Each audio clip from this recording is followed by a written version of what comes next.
সবাই কেমন আছো? আশা করছি সবাই বেশ ভালো আছো। তুলি সংসারের সবাইকে অনেক অনেক ওয়েলকাম। চলে এসেছি আবারও একটি নতুন ব্লগ নিয়ে। আর আজকের ব্লগটা সোমবারের। আমি একদম সকাল থেকে তোমাদের সঙ্গে নিয়ে ব্লগটা শুরু করলাম। সবাই দেখতে থাকো। আশা করছি আজকের ব্লগটাও তোমাদের বেশ ভালো লাগবে।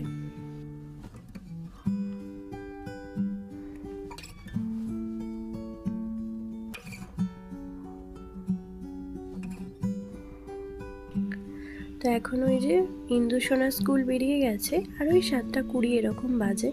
তো বিনিসোনাও ঘুম থেকে উঠে পড়েছে আর আমি একটু জল খাচ্ছিলাম, যেটা হচ্ছে একটু গরম জলই প্রত্যেক দিন সকালে খাই। কোনো দিন লেবু মিশিয়ে খাই, কোনো দিন লেবু ছাড়া খাই। তো আজকে লেবু দিইনি, লেবুটা শেষ হয়ে গেছে, তো এমনিই খাচ্ছিলাম। আর জানো তো বিনিসোনাও অনেকটা সকালে ঘুম থেকে উঠে পড়েছে। আসলে ওকে দুধ খাওয়াচ্ছিলাম আর উঠে পড়েছে। আর তারপর এই দিদি বিস্কুট খাচ্ছিল দেখে ওরও খেতে খুব ইচ্ছা করেছে, তাই এখন খাচ্ছে বসে বসে।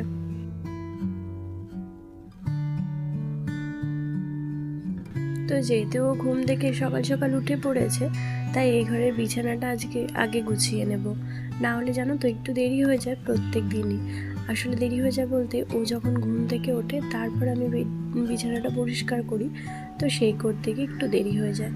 তাই ওই ঘরে বিছানাটা পরিষ্কার করে নিয়েছি। আর কাল যেহেতু রবিবার ছিল, আমার ভাই গিয়েছিল বাড়ি। আর এখানে দেখো, মানে বিছানাটায় পড়তে বসেছিল ইন্দু আর বিনিসোনা দুজনেই। তো তার মধ্যে বিনিসোনা বইপত্র তো নিয়েছেই, আর সমস্ত বইগুলোকে জানো তো কুচি কুচি করে কেটেছে, দিয়ে ফেলে রেখে দিয়েছে। আর এই যে ইন্দু সমস্ত বই কালকে আর তোলা হয়নি, আর কালকে রাতে একটু তাড়াতাড়ি শুয়ে পড়েছিলাম, তো সেই জন্য সমস্ত বইগুলো পড়েই ছিল। ভাবলাম সকালবেলা যখন গোছাবো, তো তখন বিছানাটাও যখন গোছাবো তখন সমস্ত কিছু তুলে দেব।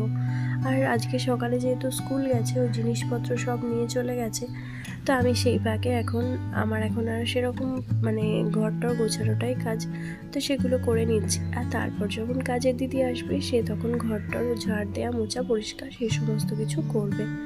তো চলো, প্রথমে বুঝতে পারছিলাম না যে কোন জায়গাটা থেকে ঠিক করব, কারণ পুরো বিছানাটা যেরকম নোংরা, সঙ্গে ওর মানে বইয়ের তাক সমস্ত কিছু নোংরা করে দিয়েছে, ওলটাল এটা ওলট পালট সমস্ত কিছু করে ফেলেছে।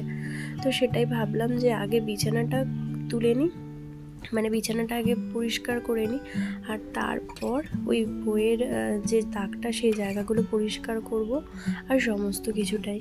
তো এখানে এই যে টেডিটা, তোমাদেরকে আগের দিনই বললাম যে টেডিটা না কি হয় বলো তো, প্রত্যেক দিন এই বিছানা আর ও বিছানা এরকম ঘুরে বেড়ায়। ওই জন্যই আমি ওটাকে তুলে রেখেছিলাম, কিন্তু সেসব তো আর তোলা থাকে না, মানে তোলা কেউ কিছুতেই রাখবে না, ওরা বাচ্চা তো। এবার প্রায় সময় ওই টিটিটাকে বার করে খেলা করবে, সেই জন্য আমি আর তুলে রাখিনি। যা হয়েছে থাক, ওই একবার এই বিছানা একবার ওই বিছানা এরকমই হয়। যাই হোক, এখানে বিছানাটা সুন্দরভাবে ঝেড়ে নিয়েছি, আর এরপর বালিশগুলো একটু সুন্দর করে রেখে দিলাম। আর তারপর হচ্ছে বালিশগুলো রেখে দিয়ে বিছানাটা পুরো ক্লিন হয়ে যাবে। এরপর হচ্ছে টেবিলটা পরিষ্কার করবো।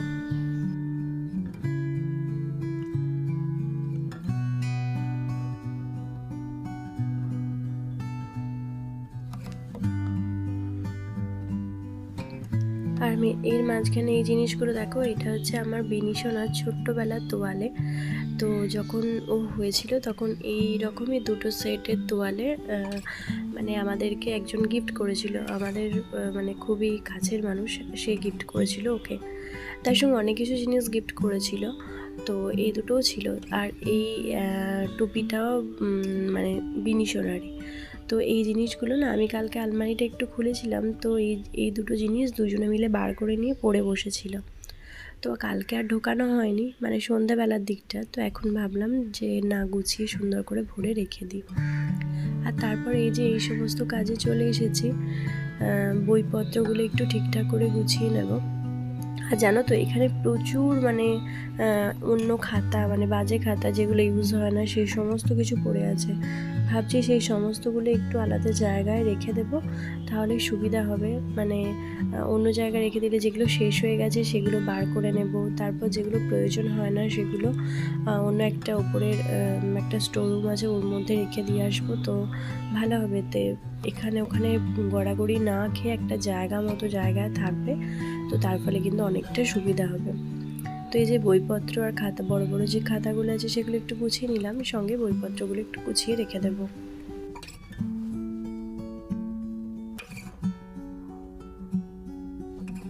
আর জানো তো, সারাদিন এরকম কাজকর্ম করতে করতে কিন্তু আমার দিনটা শেষ হয়ে যায়। আমি যেহেতু এখানে একা থাকি, আর পাশাপাশি সেরকম কেউ কথা বলা মেশা করে না, আর আমিও খুব একটা পছন্দ করি না কারো বাড়ি যাওয়া বা কারোর সঙ্গে মানে বসে বসে গিয়ে গল্প করা, আড্ডা দেওয়া এসবগুলো। তো সেরকম কোনো কেউই পাশাপাশি কেউ থাকে না। মানে লোকজন থাকে কিন্তু আমার চেনাশোনার কে সেরকম না। ওই বাইরে বেরোলে হয়তো একটু কথা বললাম দাঁড়িয়ে, যে কেমন আছো ভালো আছো, ব্যাস এইটুকুই। কারো বাড়ি গিয়ে গল্প করা ওসব আমার দ্বারা আসে না। তো সেই জন্য সারাদিন ওই নিজের সংসারে কাজ করতে করতে আমার মোটামুটি টাইমটা কেটে যায়। ওই রান্না বান্না সেই সমস্ত কিছু, আর তার সঙ্গে আরও যে সমস্ত কাজকর্ম, ঘর গোছানো টোছানো, এই সমস্ত কিছু কাজ করতে করতে কিন্তু পুরো দিনটা আমার কেটে যায়। তাই আমি খুব একটা ওই মানে পরনিন্দা পরচর্চা করার থেকে আমার মনে হয় নিজের সংসারে কাজ দেওয়াটাই বেশি ভালো, আর আমি সেই কাজটাই করি। ওই লোকের বাড়ি গিয়ে বসে আলোচনা করা কারোর সম্পর্কে বা কোনো কিছু জিনিসই বলো, যে মানে অন্য কোনো কারোর ব্যাপারেতে নাক গলানো, সেসব কিন্তু আমি কোনো পছন্দ কিছুতেই করি না। আর আমার বাড়ির ব্যাপারেও তাই, আমাকে যদি বাড়ির ব্যাপারেও কোনো কিছু কেউ কথা বলে তো আমি জাস্ট শুনি, কিন্তু আমি সেরকমভাবে কোনো তার রিয়াকশান করি না যে এটা ভালো হতো ওটা খারাপ হতো। এই জিনিসগুলো আমি একদমই পছন্দ করি না, কারণ যার যেটা ভালো সে সেটা তার কাছে সেটাই ভালো। আমি তার সম্পর্কে কোনো কিছু বলতে চাই না, আমার এটাই মনোভাব। তো সেই জন্য আমি কারো ব্যাপারে কোনো কথা বলি না, আর কারো ব্যাপারে কোনো কিছুতে থাকিও না। আমি নিজেরটা নিজে নিয়ে থাকতেই বেশি পছন্দ করি। আর আমি কিন্তু এইভাবেই আমি খুশি থাকার চেষ্টা করি, আর এইভাবেই খুশি থাকি।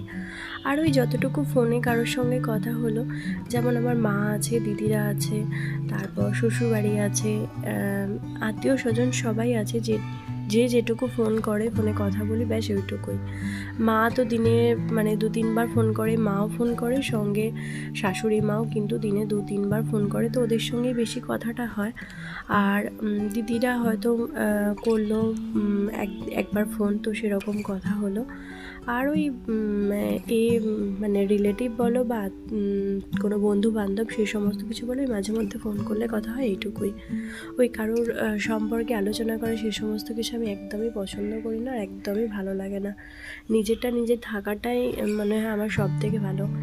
আর কি জানো তো, নিজের কাজটা গুছিয়ে যতটুকু পারবে ততটুকু করা, নিজেকে যতটুকু পারবে ততটুকু সময় দেওয়া, এটা হচ্ছে সব থেকে ভালো জিনিস। আমি আগেতে সমস্ত কিছু নিয়ে ভাবতাম, সমস্ত কিছু মনে হতো যে এর ব্যাপারে কথা বলি, ওর ব্যাপারে কথা বলি, কিন্তু এখন আমি অনেকটা চুপচাপ হয়ে গেছি, যে কারো ব্যাপারে অত কিছু কথা বলি না। নিজে থাকতে আমি খুব বেশি পছন্দ করি। আর সঙ্গে তো মেয়েরা আছে, তো ওদের কিসে ভালো হবে, কিসে কি হবে না হবে, ওদেরকে নিয়ে সারাটা দিন এই সমস্ত কিছু করে কিন্তু দিন কেটে যায়। তাই অন্যের দিকে ভাবার কোনো সময়ই আমার নেই, আর অন্যের কোনো কিছু জিনিস নিয়ে ভাবতেও আমি চাই না। নিজের সংসার, নিজের সন্তান, হাজব্যান্ড, এদেরকে নিয়ে সুখী থাকাটাই মনে হয় আমার সব থেকে বেশি ভালো কাজ, তো আমি সেটাই করি। আর ওই কারোর ব্যাপারে বেশি কিছু পাত্তা না দেওয়াই ভালো। অনেকে মনে করে যে আমার নাকি ভীষণ অ্যাটিটিউড, তো আমার মনে হয় যে যেটা মনে করছে তাকে সেটা মনে করতে দাও। যদি কেউ মনে করে যে তোমার অ্যাটিটিউড, তাহলে তুমি তাকে যতই বলো না কেন, সে কিন্তু মনে কখনোই আনবে না যে না এটা তোমার এমনি, এটা তোমার কোনো কিছু না, অ্যাটিটিউড না।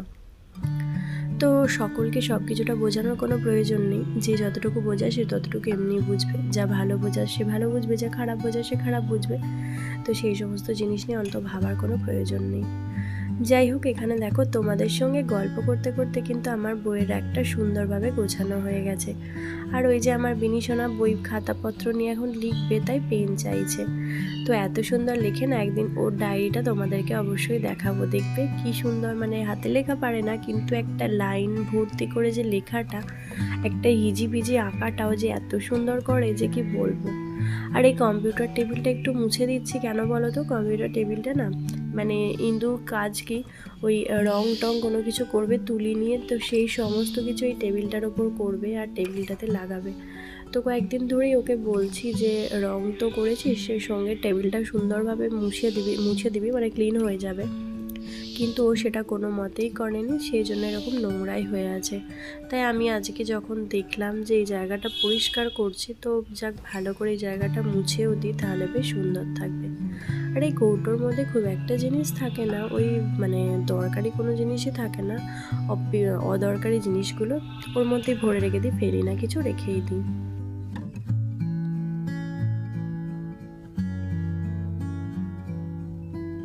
তারপর এখন দেখো টেবিলটা কি সুন্দর দেখতে লাগছে, মানে ক্লিন করা থাকলে যে কোনো জিনিসই কত সুন্দর দেখতে থাকে, মানে দেখতে লাগে, কি ভালো লাগে না দেখতে।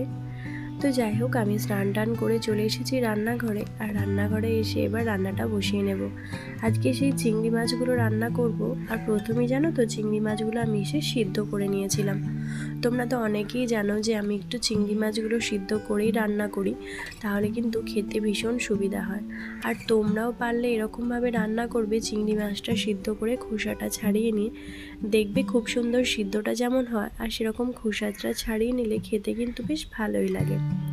তো এখানে চিংড়ি মাছগুলো খোসা ছাড়িয়ে নুন হলুদ দিয়ে, তো যেহেতু সিদ্ধটা করেছিলাম, তো এতে আর নুন হলুদ কিছু দিইনি, একটু হালকা করে ভেজে নিলাম। ভেজে নেওয়ার ফলে কিন্তু খেতে ভালোই হয়। আর এই চিংড়ি মাছটা আজকে না ওই পটল চিংড়ি এসব কিছু করব না, এমনি একটু কষা করব। তো এই কষাটা তোমাদের দাদার কিন্তু ভীষণ প্রিয়, মানে ওকে আমি যখন চিংড়ি মাছ একবার যখন রান্না করতে বলতাম, আসলে যখন আমার বিনিশোনা পেটে ছিল, তো মাঝে মধ্যে খেতে পারতাম না, তো তখন এই চিংড়ি মাছটা এরকম সুন্দর করে রান্না করে দিত, তো খুব ভালো লাগতো খেতে সেই সময়টা। আর সেটাই আজকে আমি ওর মতনই একটু রান্না করার চেষ্টা করছি।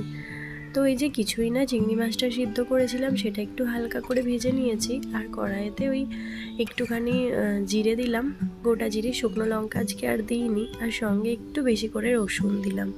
আর তারপর কুচিয়ে রাখা পেঁয়াজ, কুচিয়ে রাখা না, সরি, কুড়ে রেখেছিলাম পেঁয়াজটা কুড়ে রাখলে না গ্রেভিটা একটু বেশি মানে মাখা মাখা হয়, তো খেতে কিন্তু বেশ ভালো লাগে। ছোট ছোট করে কুচিয়েও দেওয়া যায় কিমার মতো, তো তার থেকেও আমার মনে হয় কুড়ে দিলে গ্রেভিটা আরও একটু বেশি ভালো লাগে। তো সেই গ্রেভিটা এখন বানিয়ে নিচ্ছি, আর এই যে এটা এখন করে নেব। আর তারপর হচ্ছে মশলা, আদা বাটা, জিরে গুঁড়ো, হলুদ গুঁড়ো, ধনে গুঁড়ো, কাশ্মীরি লঙ্কা গুঁড়ো, সেই সমস্ত কিছু দিয়ে মশলা দিয়ে কষিয়ে নিয়ে তারপর চিংড়ি মাছগুলো দিয়ে একটু ভালো করে কষিয়ে নিলেই মোটামুটি হয়ে যাবে এই রান্নাটা। আর এই রান্নাটা কিন্তু গরম ভাতে খেতে বেশ ভালোই লাগে। তবে আমার আবার গরম ভাতে ওই চিংড়ি সর্ষে বাটা দিয়ে যে পাতুরিটা হয়, সেটা খেতে কিন্তু দারুণ লাগে। ওটা আবার তোমাদের দাদা খেতে চায় না, মাঝে মাঝে ওই চিংড়ি নিয়ে এলে আমি একটু ভাপা করি, তখন আর চিংড়িটা সিদ্ধ করি না, খোসাটা মানে একদম পুরোপুরি ছাড়িয়ে নিই, যখন চিংড়িটা ছাড়ানো হয় তখনই। তো সেইটা নিয়ে ভাপা করলে একটু বেশি করে সর্ষের তেল দিতে হয়, আর সঙ্গে একটু সর্ষে বাটা, আর ওই ভাতটা যখন গরম মাখিয়ে খাওয়া হয় না, তার স্বাদ কিন্তু জাস্ট অপূর্ব, মানে এক কথায় অপূর্ব। আমি এত সুন্দর লাগে খেতে, কিন্তু ওটা একদম গরম ভাতেতে খেতে হবে, এর সঙ্গে একটু কাঁচা লঙ্কা আর কাঁচা পেঁয়াজ, আর কিচ্ছু লাগবে না, এত ভালো লাগে খেতে। তো ওটাও মাঝে মধ্যে বানাই, আর এটা অনেক দিন পর বানাচ্ছি। আবার অনেক সময় একটু আলু দিয়েও করি তরকারি মতো, তো সেটাও কিন্তু খেতে বেশি ভালো লাগে। তো আজকে এমনি তোমাদের দাদা স্টাইলে রান্নাটা করলাম, ওর কিন্তু বেশ ভালোই লেগেছিল।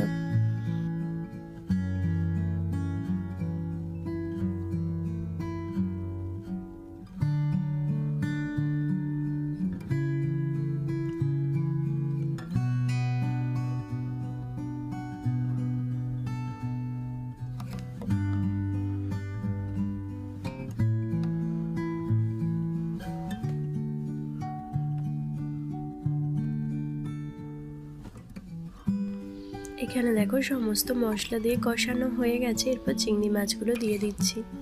আর আমার রান্না আজকে বেশি সেরকম কিছু ছিল না, এই চিংড়ি মাছটা রান্না করেছিলাম, সঙ্গে একটু ডাল করেছিলাম, জানো তো।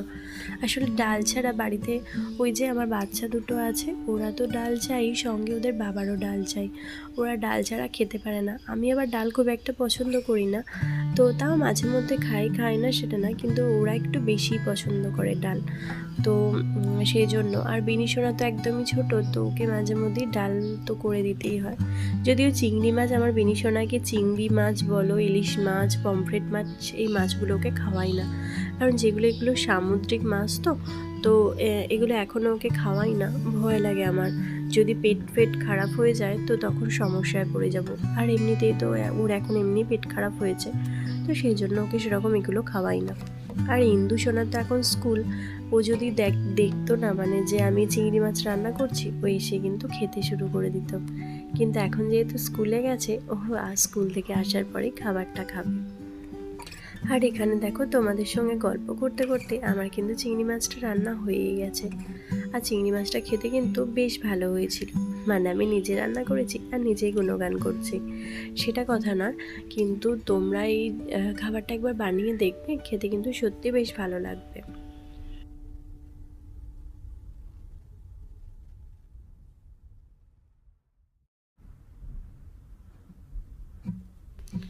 তো এর সঙ্গে বানিয়েছিলাম ঢ্যাঁড়স, পটল, বেগুন, আলু, গাজর সমস্ত কিছু দিয়ে একটা চচ্চড়ির মতো। আর প্রথমে অনেকটা ঢ্যাঁড়স দিয়েছিলাম বলে ঢ্যাঁড়সটা হালকা করে একটু ভেজে নিলাম। আর ঢ্যাঁড়সটা না ভাজলে জানো তো সে কেমন একটু ঢ্যাঁড়সের সে আঠাগুলো লেগে থাকে, কেমন বাজে লাগে। আর সঙ্গে যে পটল আর বেগুন সেগুলো একটু সরু সরু করেই কেটেছিলাম, সেগুলো হালকা ভেজে নিচ্ছি। আর এগুলো একটু সর্ষে বাটা দিয়ে একটু রান্না করব। এগুলো কিন্তু খেতে বেশ ভালো লাগে, গরম ভাতে যে কোনো খাবারই কিন্তু সত্যি ভালো লাগে খেতে, মানে সেটা গরম ভাতেতে। আর যদি একটু ঠান্ডা ভাত হয়ে যায় সেক্ষেত্রে আবার অন্যরকম একটু তরকারি খেতে হয়। তো যে সমস্ত সবজিগুলো ভেজে নিয়েছি, আর এখন একটুখানি পাঁচফোড়ন দিয়ে এই সময় একটু সর্ষে বাটা দিয়ে দেব। আর দেওয়ার পর সমস্ত সবজিগুলো দিয়ে নিয়ে একটু মাখা মাখা করে নামিয়ে নেব, তাহলেই মোটামুটি রেডি হয়ে যাবে আমাদের দুপুরের খাবার। আর তারপর যখন ইন্দুসোনা আসবে, তারপর ও আসার পর স্নান টান করে নিয়ে তারপর খাওয়া দাওয়া করব। আর এরই মাঝখানে আমি কিন্তু বিনিসোনাকেও স্নান করে দিয়েছি, কারণ জানো ও সকাল 10টা না বাজতে বাজতে ও কিন্তু স্নান করানোর জন্য পুরো পাগল করে দেয়। কেন জানি না যে এত স্নান করানোর জন্য এরকম বায়না করে। ঠিক 10টা বাজে ও ঠিক বুঝতে পারে, মানে ওর খাওয়া দাওয়া হয়ে যাওয়ার পরেই ওকে স্নান করিয়ে দিতেই হবে, নাহলে কিন্তু মারাত্মক ও মানে কান্নাকাটি, চিৎকার চেঁচামেচি এই সমস্ত কিছু করবে। স্নানটা করিয়ে দিলে তারপরেও অনেকটা শান্ত, এরপরও ও নিজের মতো খেলবে, তারপর রান্নাবাটি খেলবে, হয়তো একটুখানি টিভি দেখলো, বা টিভি খুব একটাও দেখে না। তো যাই হোক, নিজের মতো একটু খেলাধুলো সেই সমস্ত কিছু করবে। কোনো সময় আমার কাছে চলে আসবে, আমার কোলের ওপর উঠে রান্না দেখতে চাইবে, এই সমস্ত কিছু করে। তো দেখো এদিকে তোমাদের সঙ্গে গল্প করতে করতে আমার চচ্চড়িটাও মোটামুটি হয়ে গেছে। আর এরপর হচ্ছে সমস্ত খাবার দাবার গুছিয়ে রেখে দেবো, আর রেখে দেওয়ার পর রান্নাঘর থেকে এবার আমার বিদায় নেওয়ার পালা।